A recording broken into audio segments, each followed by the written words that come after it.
السلام عليكم ورحمة الله، مرحبا بكم في قناة باتيسري إكرام. كنتمنى الفيديو يعجبكم اليوم. كيف ما كتشوفوا جبت لكم الجديد والرقي والتميز دائما. غاتو اوبرا من الحلويات الفرنسية الراقية والرائعة. جميع المناسبات كيجي غزال في المذاق ولا حتى في المنظر ديالو كيف ما كتشوفوا. كنتمنى تجربوه وتردوا عليا خبر، وانا مأكدة انه غيحمقكم. اذا نبداو على بركة الله، نشوفوا المقادير والطريقة. اول حاجة عندي في المقادير هنايا البيض. كنخفقو مع سكر كلاصي ومع شويه قبيصه ديال الملح ولا فاني، غادي نخلطهم مع بعضياتهم حتى يتمونطالي واحد شويه. عاد ديك الساعه غادي نزيد عليه باقي د النواشف. بالنسبه للنواشف عندي هنا بودر داموند والدقيق. غادي نخلطهم هكذا مع بعضياتهم، طبعا يكونوا مغربلين. وغادي نزيدهم على الكاطو. هذا بسكوي جوكوند. بسكوي جوكوند هو من القاعده الاساسيه ديال كاطو اوبرا. كيف ما كتشوفوا من بعد ما خفقت انا البيض مع السكر الكلاصي، هو ماشي الغرض ديالو انه يتمونطا بزاف، ولكن غير يتمزج مزيان ديك السكر مع البيض. غادي نزيد عليه النواشف كيف ما شفتوا زدتهم عليه، غادي نمزجهم واحد شويه. عاد ديك الساعه غادي نكمل على باقي المكونات، تنشوف الخليط ندمج ليه هكذا مع بعضياتهم مزيان. ودابا غادي نخليه جانبا وغادي نمونطي ابيض البيض. بالنسبه لابيض البيض دائما كيكون عندنا بحرة المطبخ، وغادي نزيد عليه سكر سنيدة على 3 ديال الدفعات حتى نشكل مورينغ فرنسي. دائما بالنسبة للمورينغ خصو يكون عندنا لاباسين اللي كنخدمو فيها ولا حتى الفويل اللي غنخدمو به يكون ناشف من الماء مزيان، لان المورينغ الا ما نجحناش غادي يكون السبب ديالو انه الماء تقاسنا في الابيض البيض. من بعد ما تمونطالي البيض مزيان، وانه كيعطيني ديك منقار العصفور، يعني كيكون شاد في راسو واقف. حتى اذا قلبت اللباسين ما غيطيح ليش المورينغ، هنا كنعرف ان المورينغ ديالي كيكون ناجح، وخصوصا اذا عطاني واحد اللمعه. غادي نزيدو على الخليط الاول شويه بشويه كيف ما شفتوا. غادي نبقى نزيد عليه بالدفعات، يعني مثل خليط القسمه الاولى خلطتها كيف ما شفتوا، غادي نزيد عليها الثانيه، وغادي نبقى نخلط من التحت للفوق، وانا كنحافظ على ديك المورينغ ديالي ما طيحليش باش تبقى مهويه. باش هكذا البسكوي جو كونط كيجيني طالع ومهوي، وفي نفس الوقت ما يجينيش مدقس في الفران. هادو من اسرار النجاح ديال لي بسكوي، حيت البسكوي ماشي بحال الجينواز العادي. غادي نزيد هذا الجزء الاخر الثالث والاخير ديال المورينغ، غادي نخلط به باقي ديال الخليط الاول. غادي نضيف اللي ضفت كيف ما كتشوفوا من بعد ما دخلت ابيض البيض كامل في الخليط الاولاني، كيبقى لي دائما شابر الفوليم ومهوي، ما كنطيحش لاباري. انا غير زربت الفيديو باش ما يجيكم شي طويل. ودابا غادي نزيد عليه الزبده المذابه اللي كنكون ذوبتها هي الاوليه وخليتها تبرد، لان الخليط هذا ما نعملش عليه الزبده دايبه تكون سخونه، حيت غادي تجريه لي وغطيحوا لي. دابا غنزيد الزبده المذابه، طبعا الزبده حيوانيه. ودابا من بعد ما خلطت الخليط ديالي غادي نجيب البلاك اولا الطاوه اللي فيها بابي كويسون، وطبعا الفران غادي يكون عندي مسخن من قبل على درجه 160 درجه لمده ديال بين 10 دقائق 12 دقيقه. احيانا كيكون الفران ماشي بحال الفران البروفيسيونيل، يعني الفران العادي ديال الدار. غادي تشعلوا عليه وغادي تاخدوا معاه عينكم ميزانكم مع العبار ديال كل فران كل واحد والطياب ديالو. بالنسبه للبسكوي هذا ما كيحتاجش انه يتحمر بزاف، لانه باش كيبقى معلق وما كينشفش معنا في الكاطو ديالنا، ما كيجيش ناشف. غادي نيطاليه بحال هكذا ما نطلقوش يغلط، وفي نفس الوقت ماشي رقيق بزاف، حيت انا بغيت الكاطو ما يجينيش عالي، وفي نفس الوقت ما يجيش حاني رقيق مره. من بعد ما دخلت البسكويت للفران، دابا غادي نوجد السيرو. بالنسبه للسيرو غادي نوجدو، غادي نخليه يبرد حيت هو اللي غادي نسقي به. عملت الماء والسكر على النار حتى غلاو مع بعضهم، وغادي نزيد عليهم نسكافيه كيف ما كتشوفوا. بالنسبه لكم يمكن لكم تعملوا نسكافيه اولا تعملوا نكهه ديال القهوه. من بعد ما شفتوا البسكويت ديالي طاب، حيدته من الفران وخليته يبرد، وخليت السيرو حتى هو يبرد جانبا. دابا غادي نوجد كريمه الزبده السويسريه، راه ديجا انا جربتها معكم وشاركتها معكم، انا خليكم الرابط ديالها اسفل صندوق الوصف. ولكن حتى هنايا راه غادي نجربها معكم او غادي نعدلها معكم من الاول حتى للاخر. بالنسبه لابيض البيض راه غادي نعملوه هنا في واحد الباسينه على بان ماغي على حمام مريم.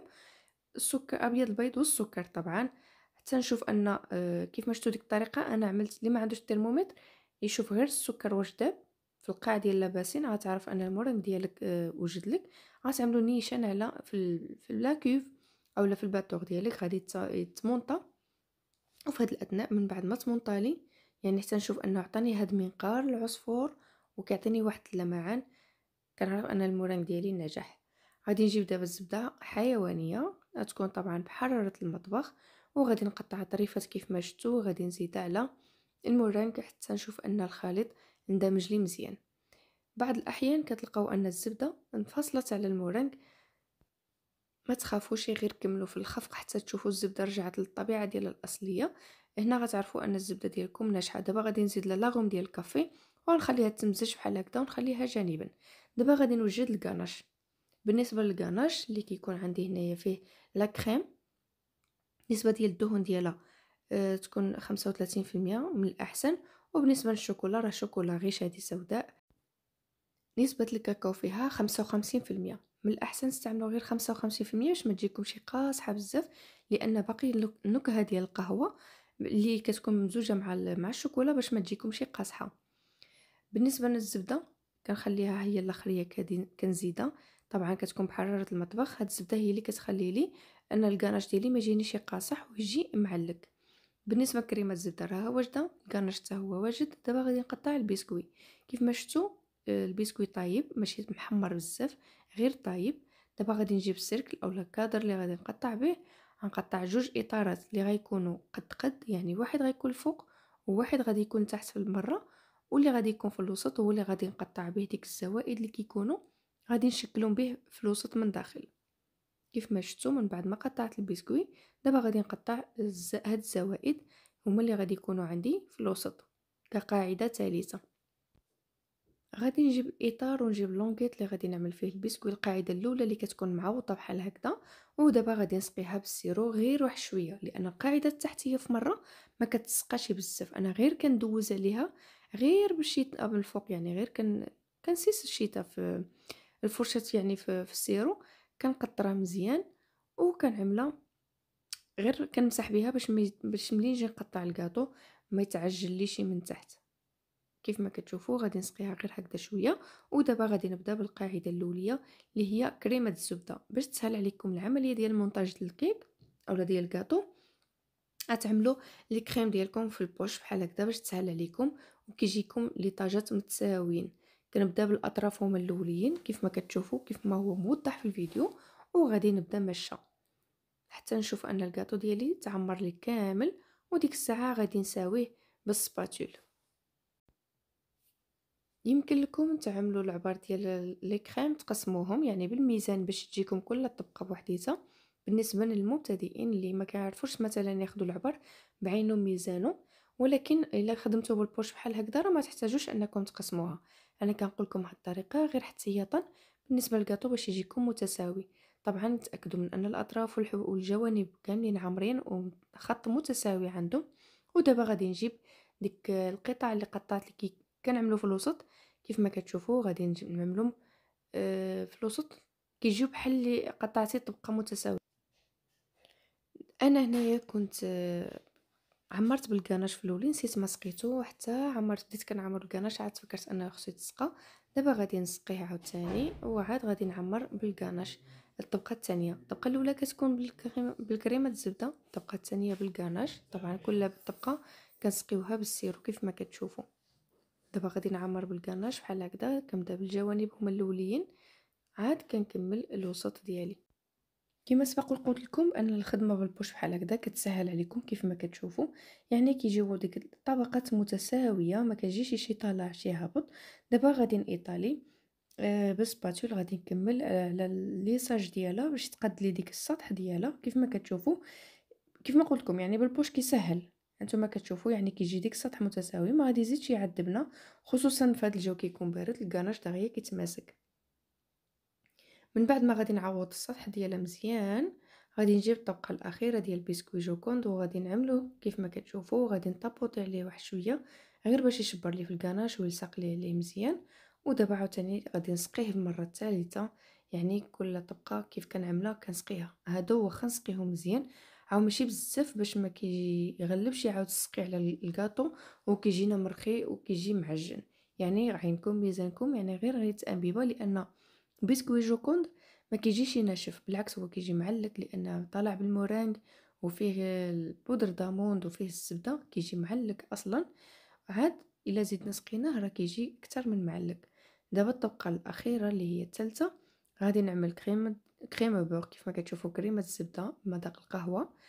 غادي نعمل الطبقه الاولى غادي نليسيها وغنعاود عليها في نفس الطبقه بالكاناش. هذه الطبقه الاخريه اللي كتكون رقيقه ماشي غليظه بزاف، ودابا غادي نليسي عليها بالكاناش. هادو بجوج بيهم كيكونوا في الوجه، يعني كيجيو متلاصقين مع بعضياتهم كيف ما شفتوني انا عملت. هذه الطبقه الاخيره هي اللي كتكون في الوجه. دابا غادي نليسيها وغندخلها الثلاجه تماسك، ونزينها طبعا على حساب الرغبه ديالي. بالنسبه لكم يمكنكم تقطعوها يعني، او تقطعوها طرونشات او تخليوها هكذا كاطو كيجي كبير. بالنسبه للفيديو ديال اليوم كينتهي هنايا. كنتمنى تكون الحلقه عجبتكم اليوم والكاطو استفدتوا منه، ونكون قدمت لكم كل ما هو جديد ومميز وشي حاجه اللي مفهومه في الشرح ديالها مبسطه. كنتمنى نتلاقاو فيديوهات اخرى ان شاء الله، وما تبخلوش عليا بالبارطاج والاكسبلور مع الاصدقاء، وكذلك ابوني للناس الجدادين. نتلاقاو فيديوهات اخرى، والى